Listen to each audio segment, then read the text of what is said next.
Bwana, moja kati ya taarifa ambazo zimeshika vichwa vya habari ni baada ya Irani kutuma kombora ambalo limesafiri zaidi ya kilomita 4,000 kuelekea Diego. Habari hizi zimeleta taharuki kubwa mtandaoni, na ni kweli kuna mambo mazito yanayoendelea kwenye kanda hiyo kwa sasa. Hata hivyo, ni muhimu kutofautisha kati ya ukweli uliothibitishwa na madai yanayotiwa chumvi. Ili kuelewa picha hili, ngoja nikuchambulie kile ambacho kimejili kulingana na vyanzo vya kuaminika kama Reuters na Wall Street Journal. Shambulio la Diego, kilomita 4,000. Ni kweli imeripotiwa kuwa Irani ilijaribu kurusha makombora kuelekea kambi ya kijeshi ya Marekani na Uingereza iliyopo Diego, katikati ya bahari ya Hindi. Kambi hii iko takriban kilomita 4,000 kutoka Irani. Hii imeshtua wengi kwa sababu Irani imekuwa ikisema makombora yake yanaishia kilomita 2,000 tu. Ripoti zinasema makombora hayo hayakupiga kambi hiyo. Moja lilifeli likiwa njiani na lingine lilitunguliwa intercepted na mfumo wa ulinzi wa meli ya kivita ya Marekani.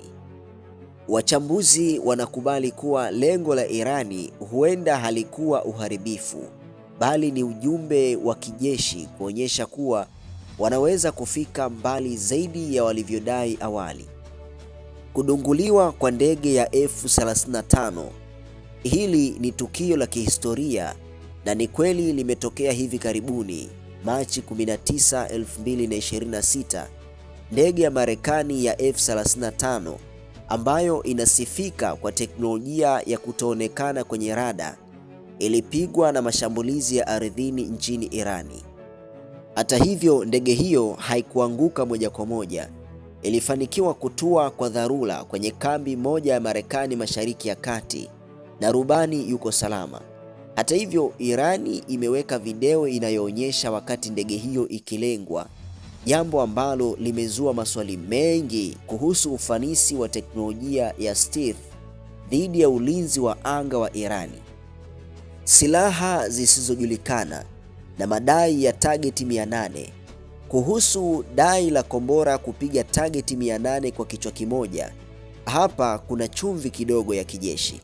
Irani imezindua makombora yenye vichwa vingi, lakini uwezo wa kupiga shabaha 800 kwa kombora moja kitaalam bado haijathibitishwa na ni ngumu sana kufikiwa na teknolojia ya sasa ya makombora ya balistiki.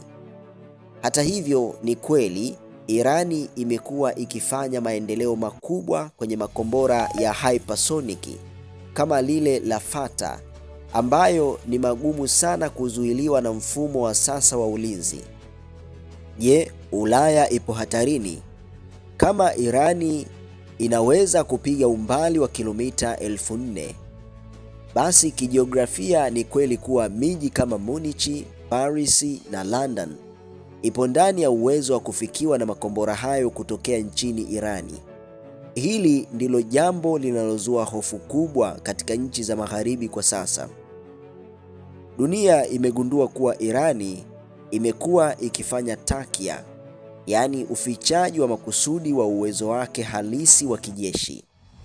Hii inabadilisha kabisa hesabu za kivita kwa Marekani na washirika wake.